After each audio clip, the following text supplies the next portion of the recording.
In 1974, one team arrived at the World Cup and did something nobody expected. They didn't just try to win, they tried to completely rewrite how football was played. This is the story of the Netherlands, 1974. A team so brilliant, so beautiful, so far ahead of their time, that the world is still talking about them 50 years later. Not because they won, but because they almost did. Before 1974, football had rules. Defenders defended, attackers attacked. Everyone stayed in their position. The game had borders. Then a man named Rinus Michels looked at those borders and erased them. He called it total football. The idea was simple but revolutionary. Any player could play any position. The team was one living, breathing organism. When one player moved, everyone moved. On paper, it looked like organized chaos. On the pitch, it looked like nothing the world had ever seen. And at the center of this system was one player, Johan Cruyff, the man who didn't just play total football. He was total football. He saw the game 3 seconds before everyone else. He moved into spaces that didn't exist yet. Defenders didn't just struggle to stop him, they struggled to find him. The 1974 World Cup was held in West Germany, and the Netherlands came in like a storm. They destroyed Uruguay, they dismantled Argentina, they embarrassed Brazil, the defending champions, with a performance so complete that Brazilian fans applauded them off the pitch. Nobody could solve them. Nobody could stop them.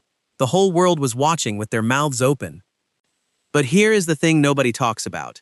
The Netherlands didn't just have a style problem, they had a people problem, and it nearly destroyed them before the final even started. Behind the beautiful football, the squad was divided. Some players were fighting over bonus money, others had personal conflicts. The team that looked perfectly unified on the pitch was fracturing privately, and Cruyff, the heart of everything, was carrying his own invisible weight. Pressure, expectation, the knowledge that the entire country was resting on his shoulders. The final, Netherlands versus West Germany, on German soil, in front of German fans. The Netherlands scored in the first minute, without a German player even touching the ball. A penalty, 1-0. The trophy was close enough to touch, and then they stopped. Germany equalized.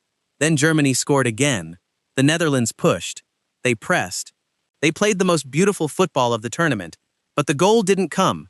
At full time, the scoreboard read 2-1. West Germany were world champions, and the Netherlands walked off the pitch having changed football forever, with nothing to show for it. Here is what history decided.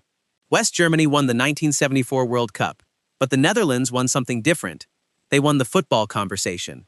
Every team that plays with positional fluidity today, every coach who talks about pressing, about space, about movement, they are all borrowing from what Michels and Cruyff built in 1974.